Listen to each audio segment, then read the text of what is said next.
Glória a Deus. Graça e paz, igreja. Você está feliz com Jesus? E Jesus está feliz com você? Glória a Deus. Que maravilha, né? Que oportunidade temos nós de iniciar esse dia, iniciar essa semana na presença do nosso Deus. Isso é maravilhoso, isso é um privilégio, uma oportunidade. Eu creio que muitos gostariam de estar aqui, mas muitos não conseguem, por infinitas situações e desculpas. Mas nós entendemos o chamado, nós fomos sensíveis a isso, e aqui nós estamos para ser mais um pouco tratado pelo nosso Deus, para que a cada dia mais possamos ficar mais parecido com Ele. É esse o propósito. Amém? Eu gostaria que você abrisse a sua Bíblia no livro de 2 Coríntios, carta de Paulo a 2 Coríntios, capítulo 6. E eu queria que você acompanhasse essa leitura comigo, prestando muita atenção, porque ela já fala por si só tudo aquilo que Deus deseja nos entregar aqui nesta manhã. É uma carta bem completa, é uma carta bem escrita, que não nos deixa dúvidas do que o Espírito Santo deseja falar aqui nesta manhã. Diz assim a palavra do Senhor: como cooperadores de Deus, suplicamos a vocês que não recebam em vão a graça de Deus, pois Deus diz: no tempo certo eu o ouvi, no dia da salvação eu lhe dei socorro.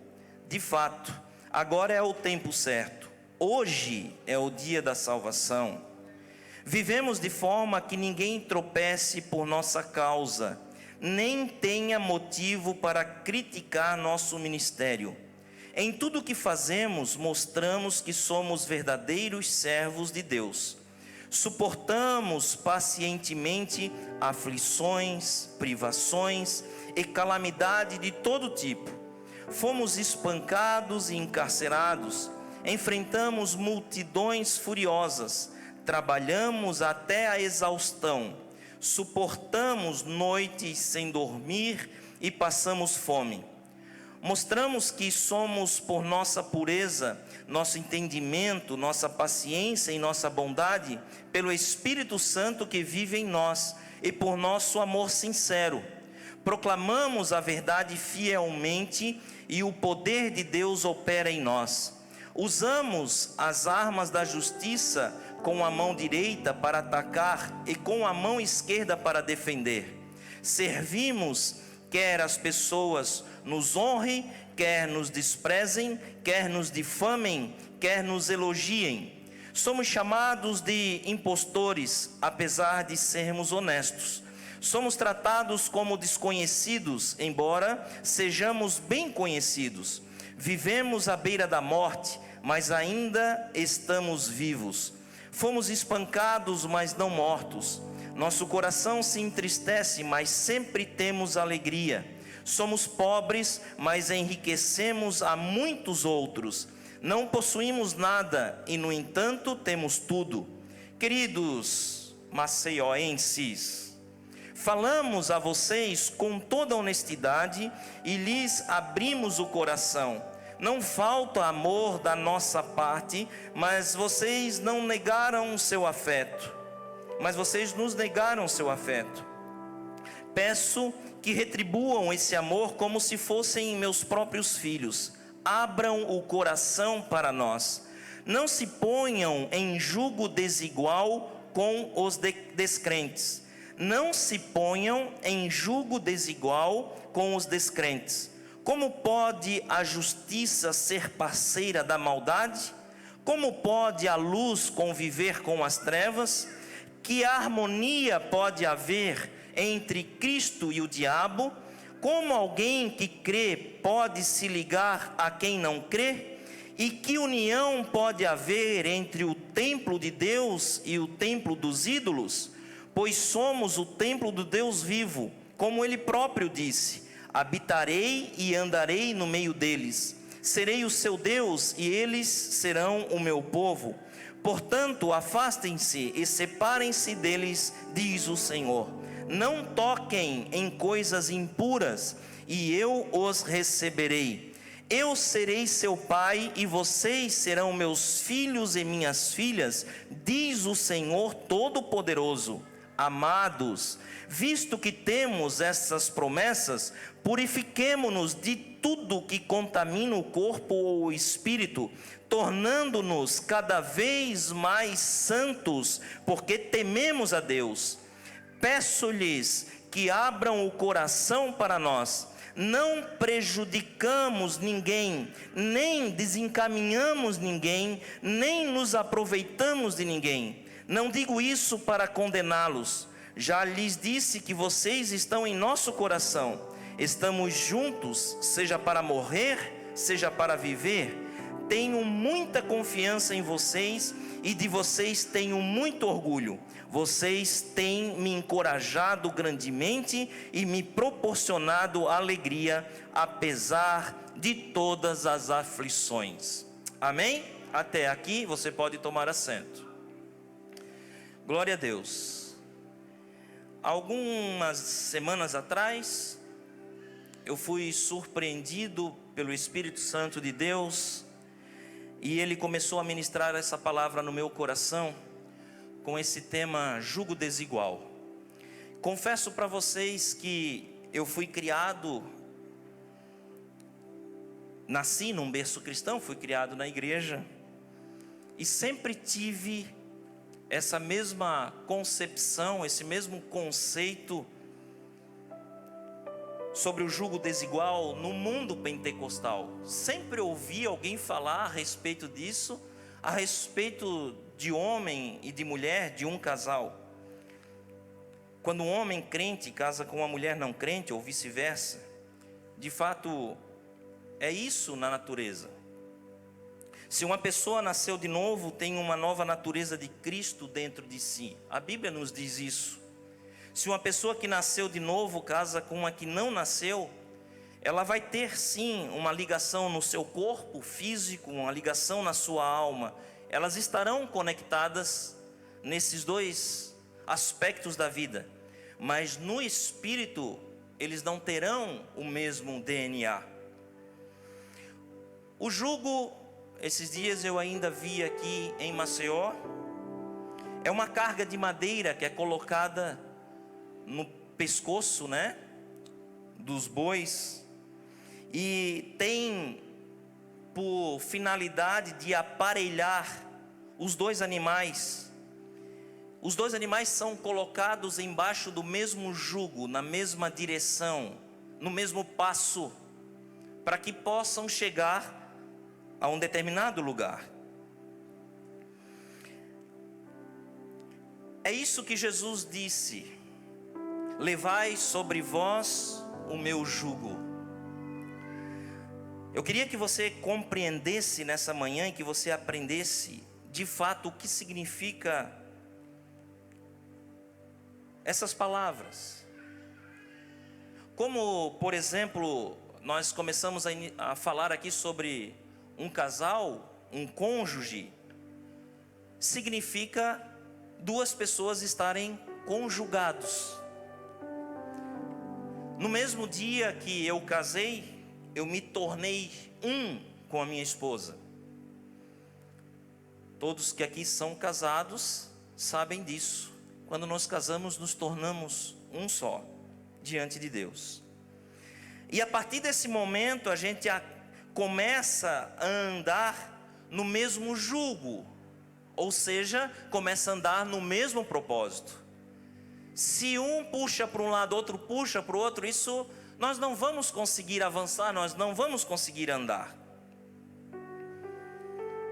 Tem casais que casam na mesma natureza do espírito, mas às vezes acontece que um cresce em Deus. Às vezes acontece que um cresce socialmente, outro se desenvolve psicologicamente. Alguns abrem fronteiras, cresce, se desenvolve internamente. Mas muitas vezes outro fica estacionado, de maneira que de algum momento pesa esse jugo desigual. Em algum momento essa conta chega, porque não estão no mesmo jugo, não estão no mesmo propósito.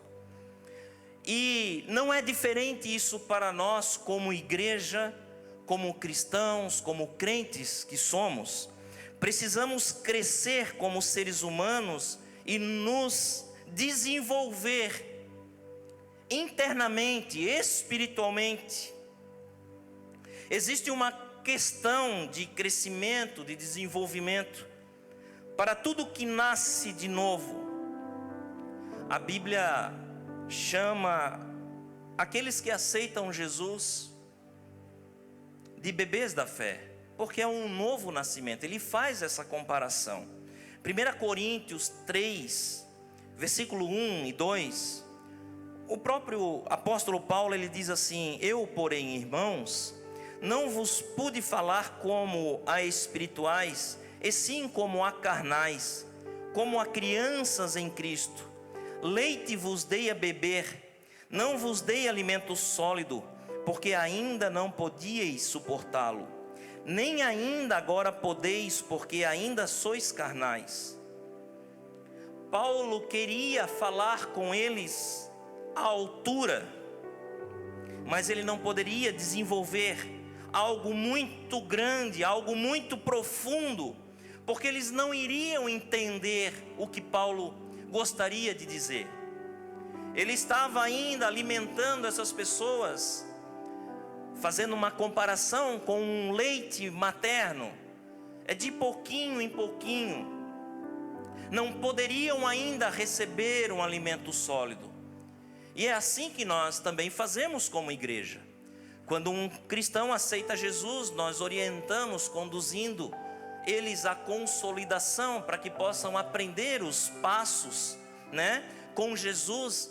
E eu quero crer, ontem nós tivemos aqui uma aula de consolidação, e eu quero crer que ao final dessas aulas, eles já começam a comer alguma coisa mais sólidas, porque eles já aprenderam, já entenderam algumas coisas a mais do Evangelho.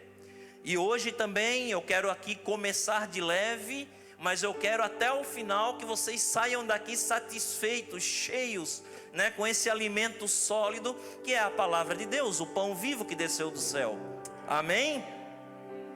Gálatas 4:19 diz: meus filhinhos, por quem de novo sinto as dores de parto, até que Cristo seja formado em vós, eu bem quisera agora estar presente convosco e mudar o tom da minha voz.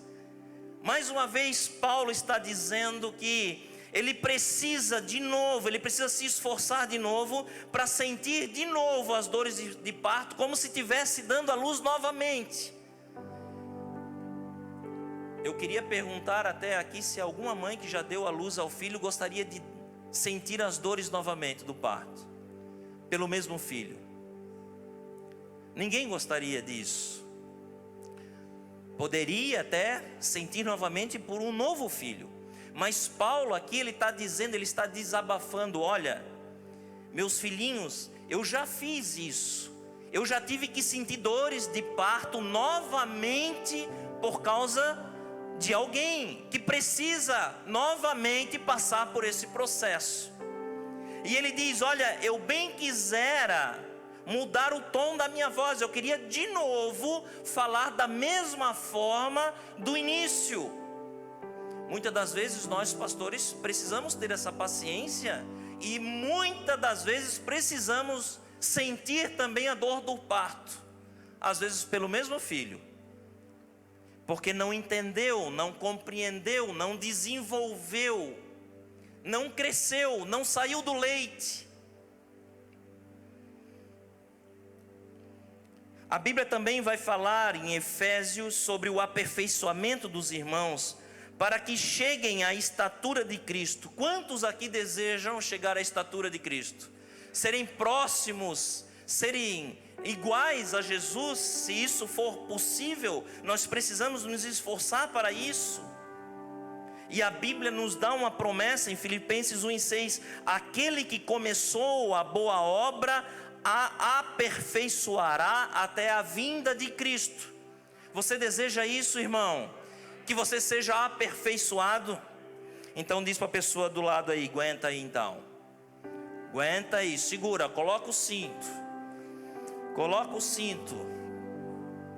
O apóstolo Paulo, ele escreve a carta aos Efésios preocupado, ele está preocupado com a maturidade dos crentes. Foi dado à luz, eles receberam o alimento, eles começaram a receber o leite espiritual, e eles já estavam começando a se alimentar de alguma comida sólida. Mas ele ficou preocupado, porque ele percebeu que no meio da igreja, no meio daquelas pessoas, daquela comunidade, existia jugo desigual. E ele identifica isso, e ele percebe que a igreja, ela tem como fim a unidade da fé, do conhecimento de Jesus. A igreja precisa crescer junto, a igreja precisa avançar junto. Eu me lembro que quando Moisés chega diante do Mar Vermelho, o exército de Faraó estava vindo atrás. Moisés clama ao Senhor, e Deus diz para Moisés: por que clamas? Mande que o povo marche.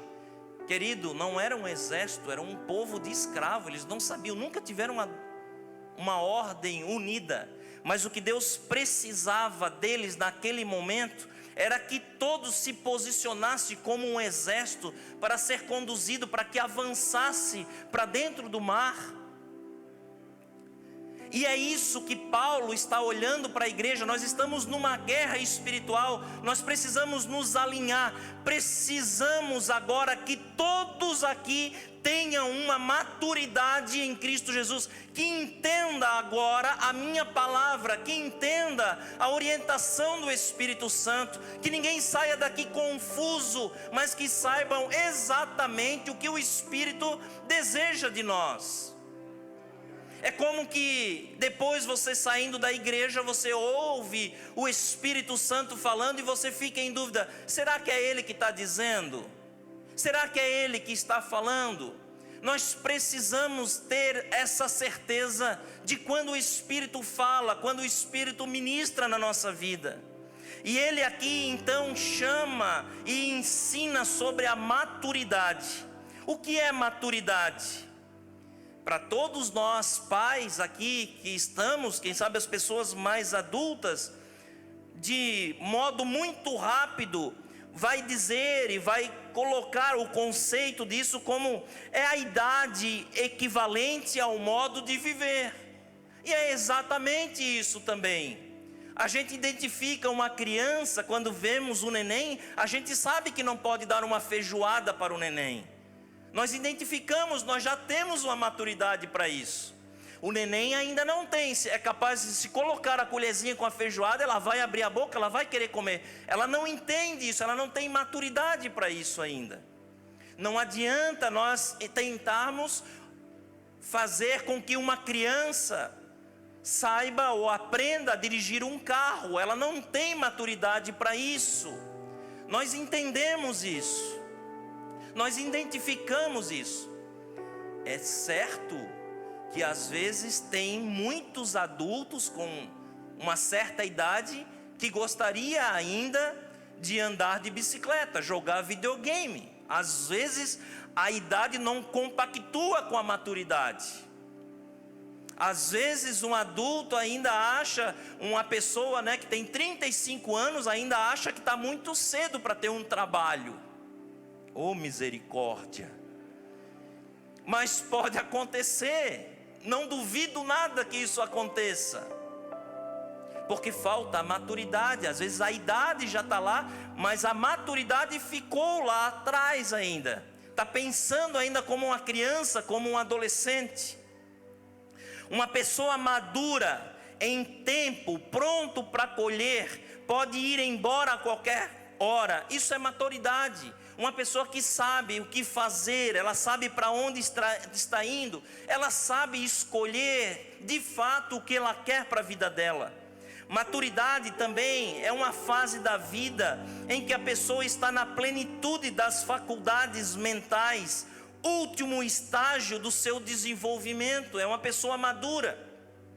Maturidade, espiritualmente falando, e que Paulo está dizendo, que nós estamos ministrando aqui hoje, é a estatura do varão perfeito, que significa ser parecido com Jesus.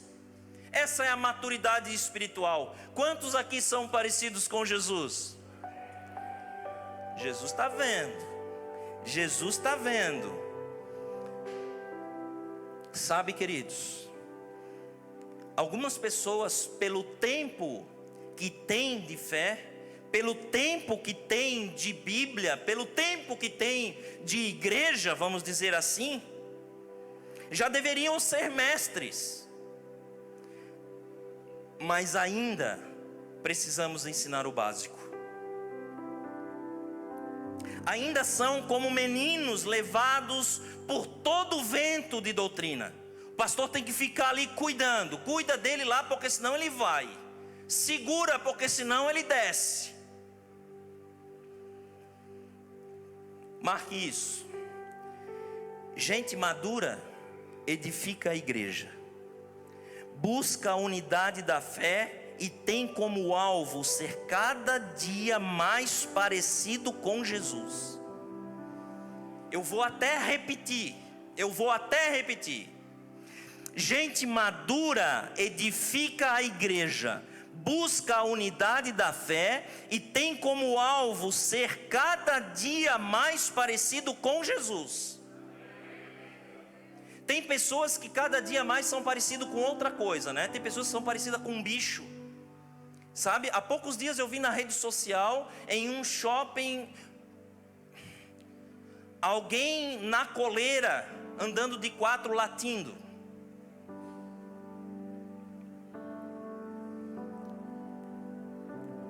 Esses dias também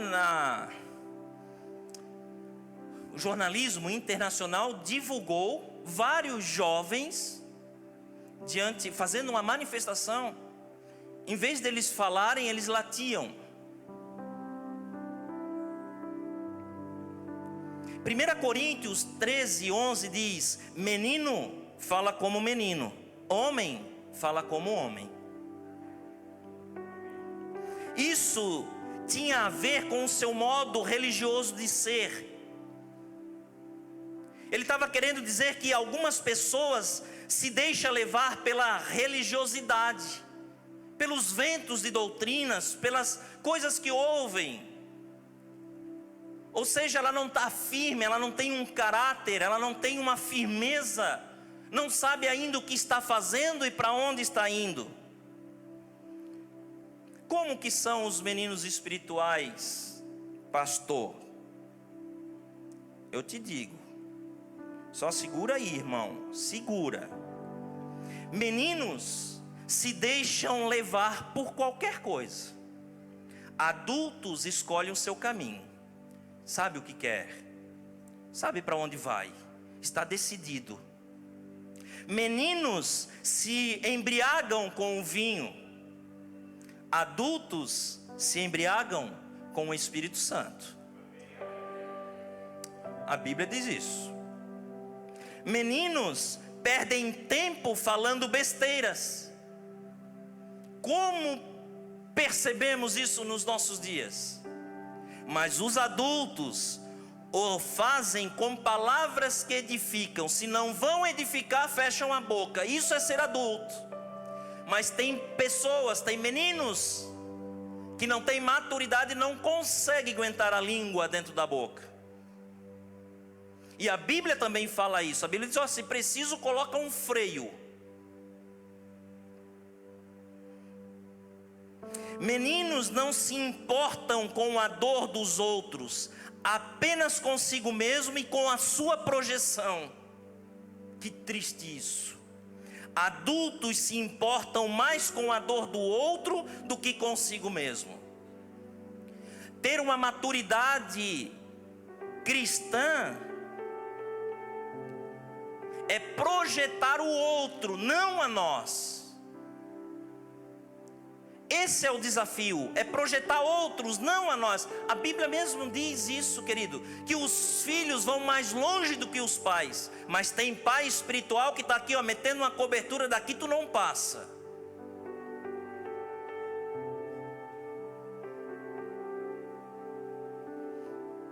Meninos levam seus problemas para os seus pais. Quando a situação aperta, pai! Adultos assumem e resolvem os seus problemas. Segura, mano, segura, calma, respira fundo. Maduro não vive na inutilidade dos seus pensamentos. Mente vazia, oficina do diabo. Maduro se despe da sua antiga maneira de viver e se reveste do novo. Maduro deixa a mentira e fala a verdade. Pode até doer, mas é a verdade, é essa a verdade. Maduro fica irado, mas ele não peca. Ele se ira, mas ele não peca. Maduro deixa de enganar o próximo. Maduro é responsável. Maduro assume a sua palavra. Maduro diz sim ou não. A lista é grande, irmãos. A lista é muito grande. É extensa a lista. Mas eu acho que você já entendeu. Sabe, alguns de nós já vivemos em preceitos religiosos. Nós já padecemos por aquilo que nós não sabíamos, que nós não entendíamos. Mas hoje, alguns de nós estamos gemendo por aquilo que nós já sabemos, mas não conseguimos dar uma resposta para isso. Agora que a luz veio, agora que a palavra chegou, que o conhecimento veio, essa passa a ser uma aflição na nossa alma, pois sabemos o que nós precisamos fazer, mas não sabemos como fazer. Sabe? Deixa eu dar um copo de água para você agora. Esse gemido que eu não consigo responder, essa aflição que eu tenho dentro de mim mesmo, não é do diabo. Sempre é Deus, pois Ele está dilatando o nosso interior para nos curar, para nos dar crescimento, para nos dar maturidade. Isso é bom, isso é bom, isso é saudável. Incomoda, aperta, dói, mas é bom, é para cura. Sabe o mertiolate? Aquele que ardia, né? Minha avó dizia, arde porque é bom. Segura aí a dor aí, ó, mas vai ser curado. Aleluia. Preste atenção, quando Deus Ele quer aumentar uma medida de confiança em nós, Ele irá mexer em uma medida de desconfiança. Assim é todas as áreas da nossa vida que Ele quer aumentar essas medidas em nós. Ele vem tocar, Ele vem mexer nessa ferida para que sejamos curados.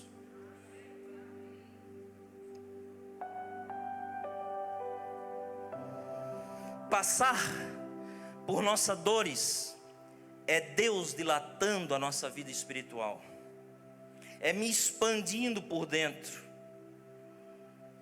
Parece até paradoxal, mas muitas vezes Deus parece estar me diminuindo por fora. Parece que Deus está nos amassando, parece até que Deus está nos humilhando, mas na verdade Ele está fazendo com que cada um de nós cresçamos por dentro. É isso que Deus faz, é assim que Deus trabalha. Deus faz coisas para mim, Deus faz coisas por mim e Deus faz coisas através de mim. Sabe, com os dons, você pode abençoar os que estão distantes, mas os da casa, você só abençoa com frutos. Daquilo que Deus, o próprio Deus fez em você. Os de fora, os que não conhecem você, você abençoa com dons. Mas o da casa, o que está ao seu lado, o seu irmão, a sua irmã, a sua família, você só abençoa com frutos. Casa, igreja, isso é um laboratório, meu irmão. É um laboratório de desenvolvimento espiritual. Igreja, a igreja não é para receber pessoas santas, pessoas perfeitas. A igreja não é formada de pessoas perfeitas. Igreja é formada de tudo que é ruim. Tudo que não presta na sociedade pode vir para a igreja. Só não pode continuar dessa mesma forma. Só não pode continuar assim. Aqui é um laboratório. Aqui nós precisamos crescer. Nós precisamos nos desenvolver espiritualmente. Não fuja disso. Não fuja disso. Como eu já disse aqui em outro culto, né? Falando da cadeira do dentista. Quando o dentista identifica, não foi lá no podcast, né? Identifica, não, alguém chega no consultório, olha, estou com muita dor, então deita aqui, vamos ver. Aí o dentista vê lá, faz tudo o que precisa, ele identifica qual é o problema. Aí ele, olha, eu vou precisar dar uma anestesia. Aí ele pega aquele negócio que só Jesus na causa, né? Já dá aquele frio na espinha. E depois, quando pega aquela broquinha, hoje está tudo muito melhor, né? Mas antigamente, né, que parecia um motor 2 tempos, né? Fazer aquela barulheira para ir lá no dente. E aí é como se o paciente pulasse da cadeira. Não fuja. Deixa Deus tratar. Deixa Deus curar. Deixa Deus fazer. Quem venceu ou quem vence o campo missionário da família, da igreja, da sociedade, dos vizinhos, está preparado para ser eficiente no reino em qualquer lugar do mundo. Mas primeiro tem que vencer em casa, primeiro tem que vencer na igreja, e depois está apto para ser enviado para qualquer lugar. Só uns 3 deram amém, né? Eu sei, mas até o final vai dar tudo certo. Eu sempre digo, querido, é uma frase que eu tenho, que eu digo que o que sai do altar, Deus respalda. É verdade. O púlpito respalda, mas quem me aprova é a minha casa.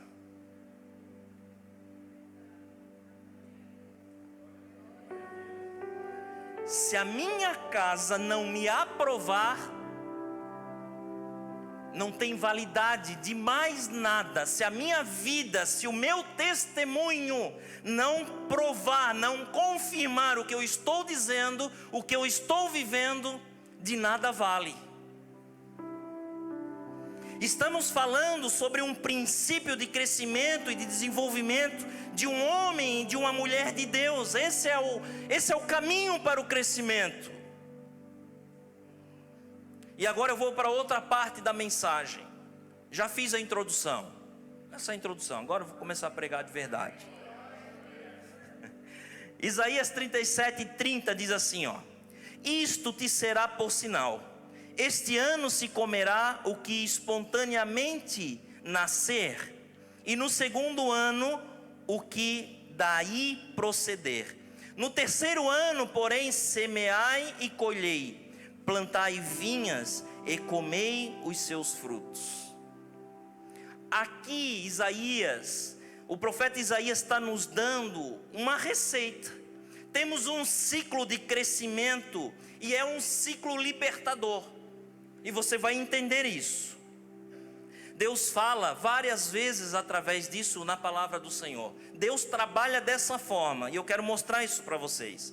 Deus fala de 3 anos na vida de Isaías.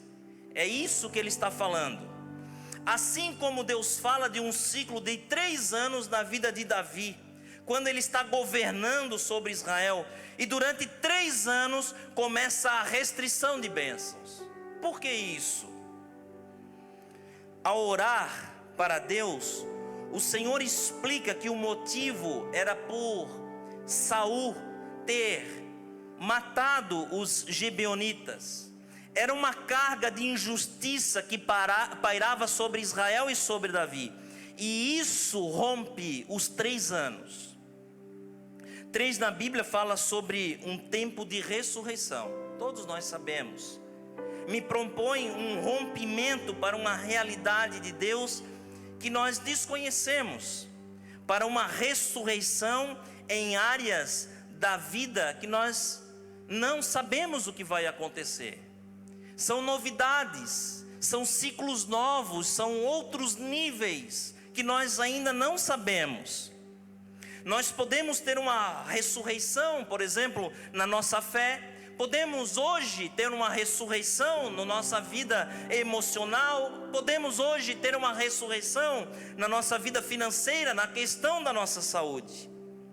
Sabe quando Davi peca a Deus, quando ele pecou, contra Deus, Deus perguntou: Davi, tu queres cair na mão de quem? Na mão dos homens ou na mão de Deus? Sabiamente, ele escolheu cair na mão de Deus, pois ele sabia que o Deus era um Deus que iria marcar a vida dele, iria sarar e iria trazer cura. Na Bíblia, na vida de Davi, na vida de tantos outros e alguns mais eu vou dizer aqui hoje, de 3 em 3, de operação de ressurreição em ressurreição, teve um crescimento, teve uma mudança de ciclo na vida espiritual, teve um crescimento na vida espiritual de cada um deles, e eu vou explicar isso. O primeiro 3 fala do meu novo nascimento. Todos precisam nascer de novo. Todos precisam nascer de novo. Quando por meio da fé o meu espírito nasce de novo. O segundo 3, e que representa o número 6, fala de um novo rompimento, quando Deus vai me conferir uma responsabilidade sobre o meu novo nascimento. É por isso que acontece quando os sacerdotes foram conduzir a arca da aliança, a presença de Deus, eles andavam e davam 6 passos e depois sacrificavam. Davam 6 passos e sacrificavam. Quando você nasce de novo, você vive um processo em Deus. Você dá 6 passos e você precisa sacrificar. Você dá 6 passos e você precisa sacrificar, porque isso é um processo que nós passamos.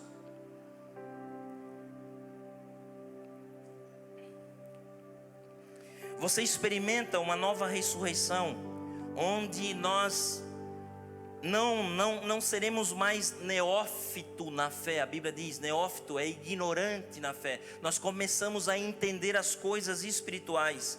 E você, a partir desse momento, você pode assumir responsabilidades no reino de Deus. Quando você assume e cumpre esse tempo, você rompe para um terceiro 3, que significa o número 9, que fala de uma gestação. Depois de você ter nascido de novo, ter aceito os ciclos de aperfeiçoamento em Deus, ganhou a responsabilidade de carregar a presença de Deus. Ele gera algo dentro de você, coloca uma graça, uma unção, algo que brota dentro de você, e você precisa dar à luz a isso. Você está entendendo? Quando você conclui esse ciclo, esse processo de cuidar desse bebê que nasceu de você, você vai para o quarto 3, que significa o número 12, e entra em um lugar de governo sobre todas estas coisas. Eu vou picar um pouquinho mais, fica tranquilo, vai dar tudo certo. O ciclo de desenvolvimento em Deus, ele é trino e está no DNA de Deus, Pai, Filho e Espírito Santo. Quando a Bíblia diz que Ele é Deus de Abraão, o Deus de Isaac, o Deus de Jacó, isso é uma escada. Isso são níveis espirituais. Em Abraão, a promessa é liberada. Em Isaac, ele cumpre a promessa. Mas é só em Jacó que você é marcado por Deus e se transforma em um Israel em Deus. Aleluias, glória a Deus. A comunhão com o Espírito Santo não é para todos os salvos, mas sim para quem se propõe a entrar nesse ciclo, a entrar nesse crescimento. Quando lá no deserto tinha o templo, os sacerdotes se preparavam para o sacrifício, para pedir perdão. No átrio, todos podiam entrar, todos poderiam chegar. Na parte um pouco mais de dentro, chamado Santo Lugar, somente os sacerdotes podiam entrar. E havia uma parte ainda mais interna, que era o Santo dos Santos, onde somente o sumo sacerdote podia entrar. Ontem eu até lembrei disso quando o presbítero França aqui estava contando e explicando sobre corpo, alma e espírito. E ele pediu para a gente tocar na pessoa do lado, né? E é corpo, a gente sente. E aí ele falou uma frase para a gente dizer para a pessoa que tocou a nossa alma. E depois ele concluiu falando mais alguma coisa que alcançou o nosso espírito.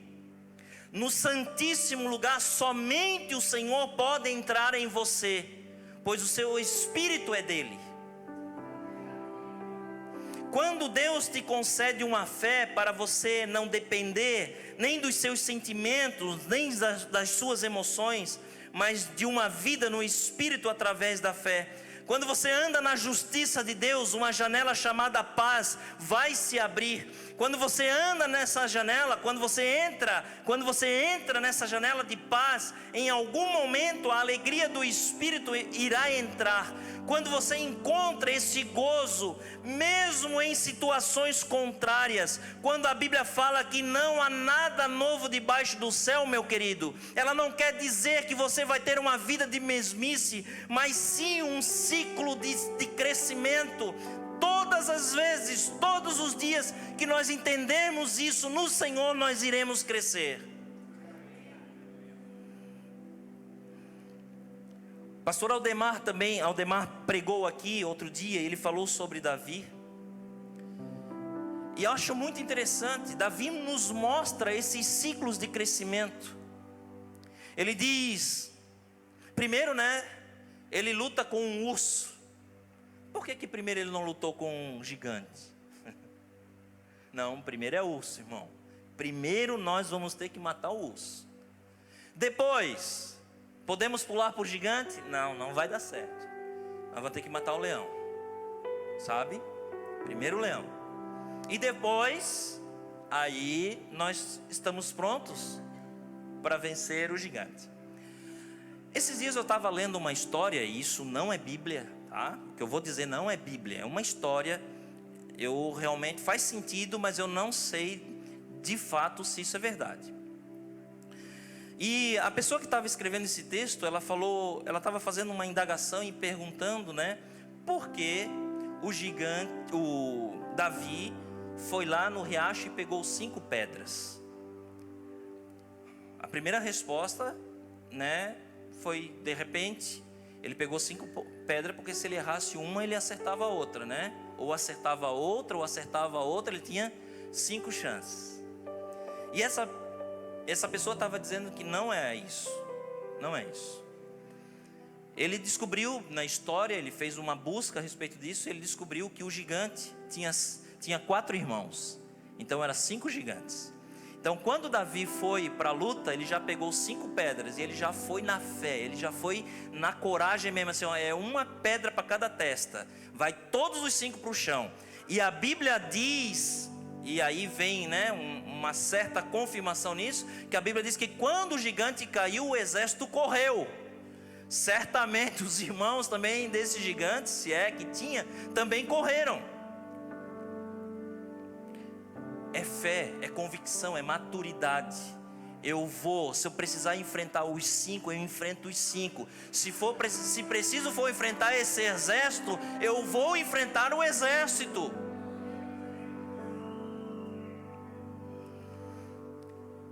E Davi então, ele derruba esse gigante.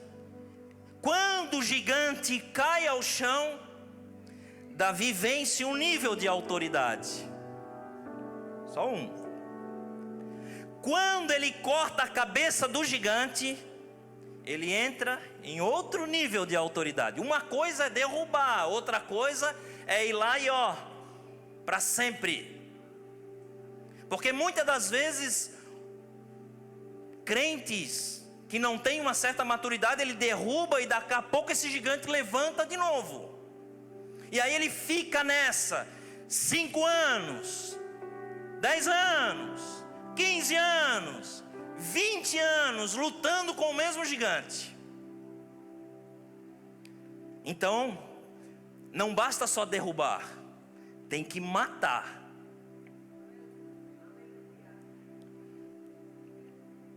Mas acontece que ele precisa ainda subir mais um nível. Lembra que são 3?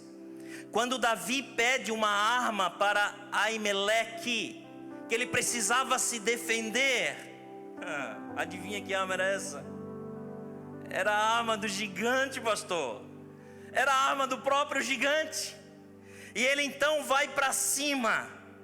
E agora ele vence mais um nível de autoridade. No dia que ele tomou essa lança do gigante que estava guardada, ele não precisava mais derrubar o gigante, pois você não precisa mais derrubar um gigante que aprendeu a derrubar e o degolou, você matou. Quando você fecha os ciclos de sua vitória sobre os gigantes, novos níveis você vai alcançar. Já está resolvido. Eu já passei esses níveis. O Roberto usa uma frase muito forte. Ele sempre diz: novos níveis, novos demônios. E é verdade. E é verdade. E sabe, quando nós vencemos algo em nossa vida, nós nos tornamos autoridade nisso. Autoridade. Todo casamento que teve problema, se foi resolvido diante do Senhor, passou pelos ciclos, tem um crescimento, esse casal, ele tem autoridade para abençoar outros casais. Todos aqueles que venceram na vida, na oração, fazendo os propósitos, lendo a Bíblia, em oração, venceram a dificuldade financeira à luz da Bíblia. Ele tem condição, porque ele se tornou autoridade nisso, em ajudar outras pessoas a vencerem essa situação na sua vida financeira. Todos aqueles que tiveram uma cura física, eles sabem o que é isso, e por eles saberem, por eles passarem por essa experiência, eles têm sim uma autonomia, uma autoridade para orar por outros doentes. Muitas vezes estamos lidando com o mesmo gigante em um novo nível de autoridade, ou seja, voltamos, não conseguimos avançar. Isaías 37:30 diz assim: isto te será por sinal, este ano se comerá o que espontaneamente nascer, e no segundo ano o que daí proceder. No terceiro ano, porém, semeai e colhei, plantai vinhas e comei os seus frutos. Deus se move por ciclos. Deus se move por meio de ciclos. E é isso que ele está dizendo. No primeiro ano viverá do que nascer espontaneamente. Não é assim? Quando nós aceitamos Jesus, nós não sabemos de nada, mas nós recebemos bênção, nós recebemos alegria, recebemos batismos com o Espírito Santo, recebemos o perdão, recebemos tantas coisas espontaneamente. A primeira estação triuna come do que nasce espontaneamente. No segundo ano não nasce mais nada. Terá que comer daquilo que armazenou, aprendeu e experimentou. No segundo já não é espontaneamente. No segundo nós vamos viver daquela reserva. E no terceiro ano você não vive mais do que nasceu, mas daquilo que você planta e que você vai colher. No deserto eles comiam do que caíam do céu, lembra do maná? Em Canaã, eles comiam do que plantavam. Quando o povo saiu do Egito, não foi pela fé, nem porque eles eram bonzinhos, não. Foi pela graça. É pela graça que sois salvos. Deus foi lá e os arrancou do Egito. Deus foi lá e nos arrancou do mundo. Esse é o primeiro ciclo. Deus visitou o povo com favor, com poder, com graça. Quando convertemos, temos um primeiro amor, vontade de orar, jejuar, ler a Bíblia. Não precisava fazer nada, a vontade sobre as coisas de Deus brotavam em nós. Lembram do primeiro amor? Não precisava mandar cantar, não precisava levantar a mão, não precisava mandar orar, não precisava mandar chorar. A lágrima descia sozinha, sem a gente querer que descesse. Porque essa é a graça de Deus. Essa é a graça de Deus, é isso que Deus faz. Porém, no ano 2, você terá que viver daquilo que procedeu do ano 1. Isso é um ciclo de crescimento. É a visitação. Ano 1. O deserto, ano 2. Canaã, ano 3. É visitação, é a inspeção e é a promoção. Aquilo que você recebeu na visitação terá que te manter para viver na inspeção, na prova do ano 2. Conforme sua resposta no ano 2, vem o ano 3, quando ele te dá uma capacidade de desfrutar daquilo que é uma Canaã, uma promoção. Isto é um ciclo de crescimento. Sabe, na vida cristã, querido, ninguém vive na aba de ninguém. Ninguém vive na carona de ninguém. Na vida cristã é cada um por si. No crescimento espiritual, você precisa entender, você precisa passar pelo processo, você precisa seguir avante. No primeiro ano, Deus mostra para todos que está com você. No segundo ano, Ele espera que você mostre para todos que você está com Ele. É diferente. Quando Ele te chama, Ele te abençoa, Ele te recebe. E Ele mostra para todo mundo, para os teus familiares, para os teus vizinhos: eu estou com Ele. Mas a partir do segundo ano, isso inverte. É você que tem que mostrar que está com Deus. Sabe, no mundo pentecostal, Deus provando uma pessoa é Deus se vingando dela, né? Que triste isso.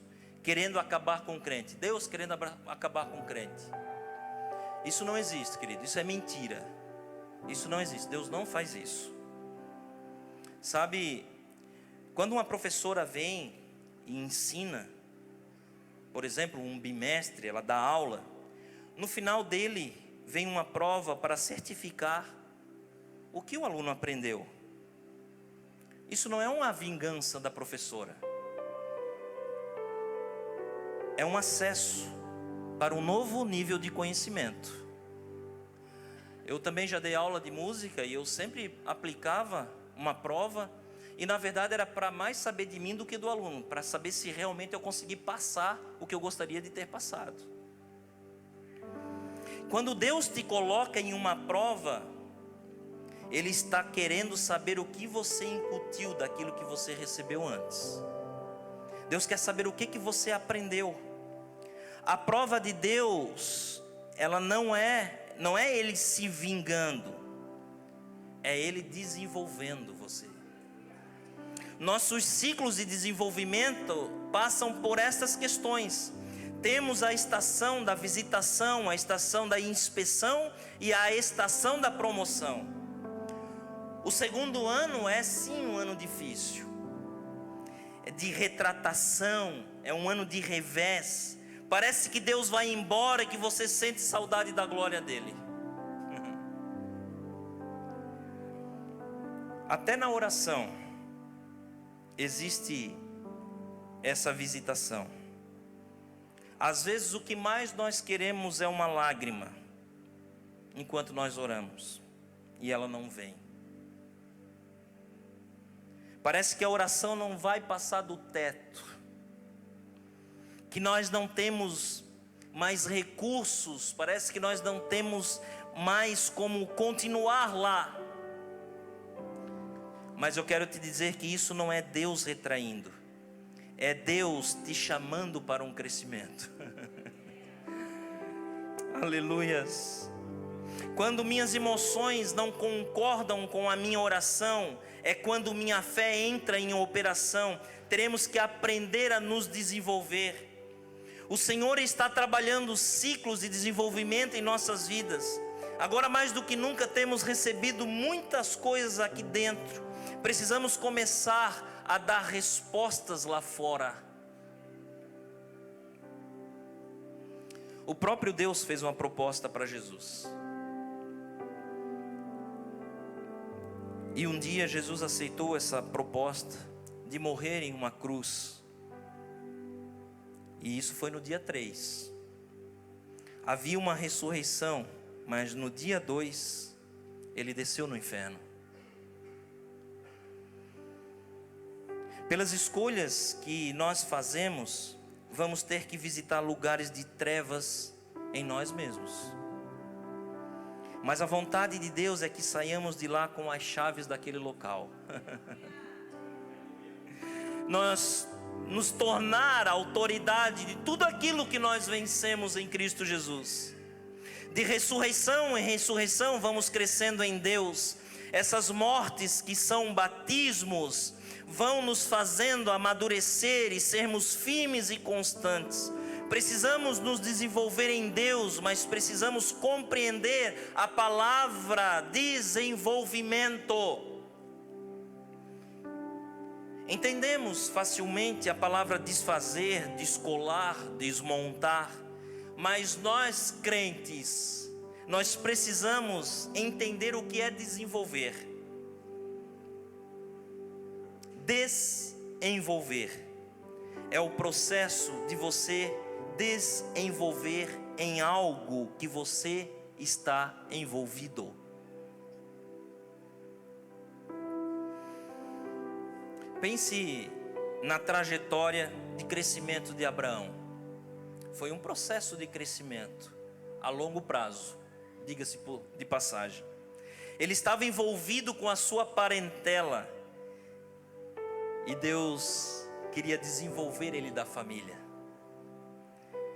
Deus queria que ele se desenvolvesse com este envolvimento e se envolvesse com as coisas que Deus tinha para ele. Por isso Deus disse: sai da tua casa, sai da tua parentela.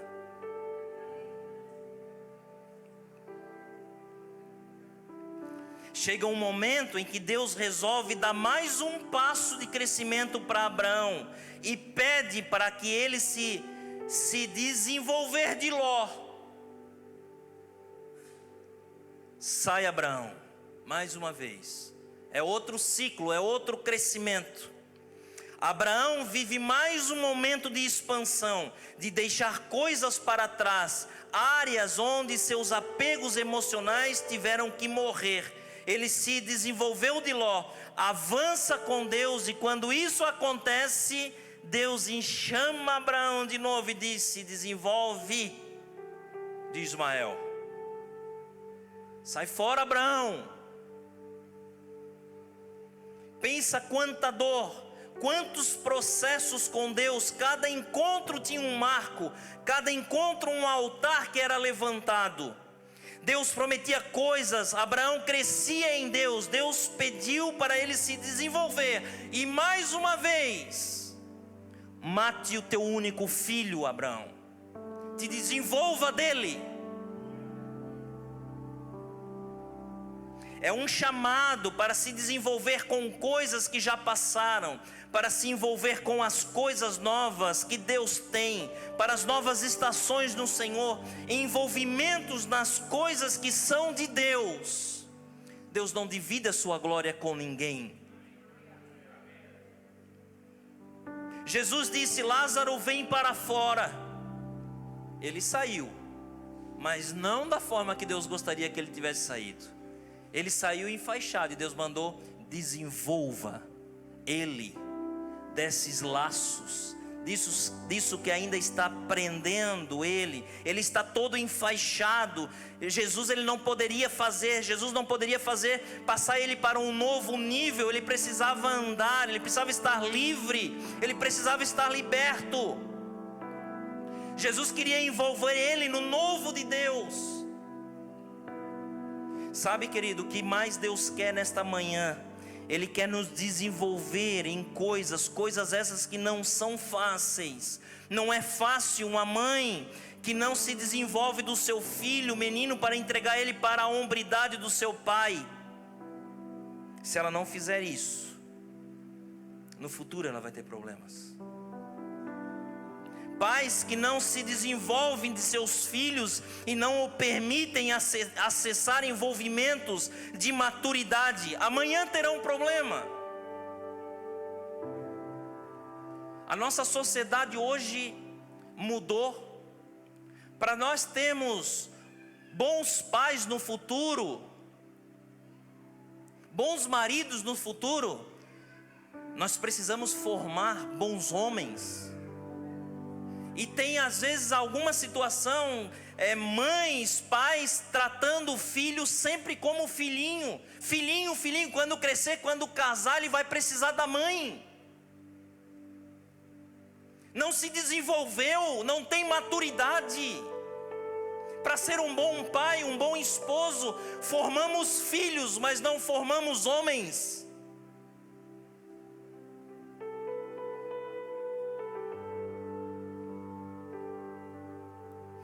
Todo momento de promoção é precedido por um momento de pressão, para que possa colocar para fora aquilo que de fato há dentro do nosso coração. Quer descobrir o que está dentro de alguém? É só apertar um pouquinho, só vir uma situaçãozinha, pronto, o camarada já revela tudo que está escondido.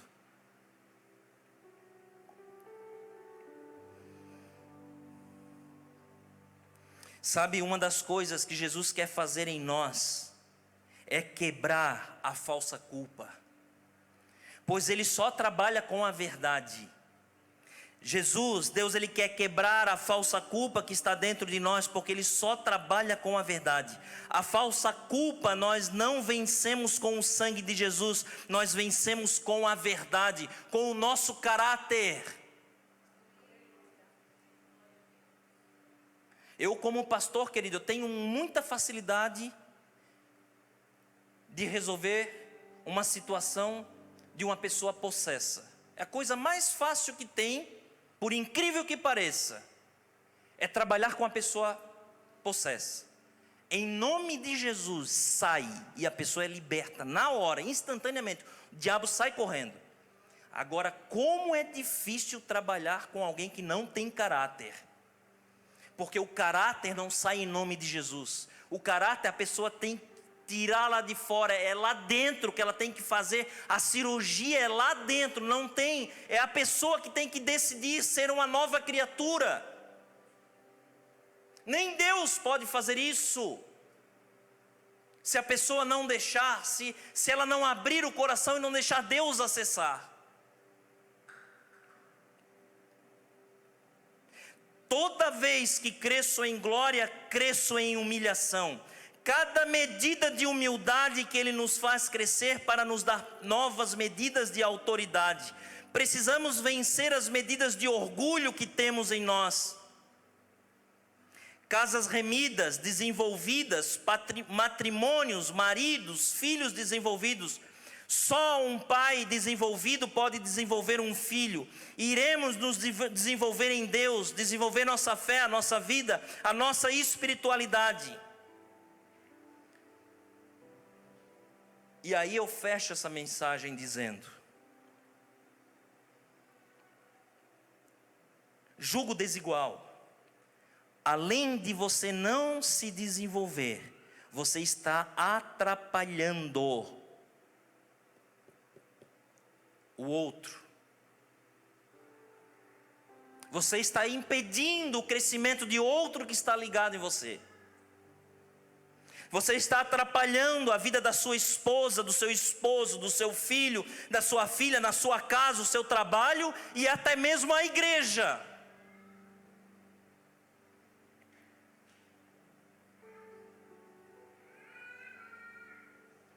O imaturo aborta o futuro e as possibilidades de Deus em sua vida.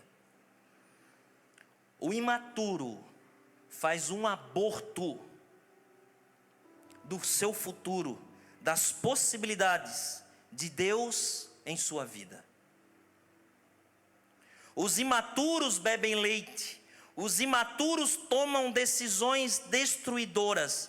A imaturidade rouba o plano de Deus em nossas vidas. A maturidade é a porta da prosperidade.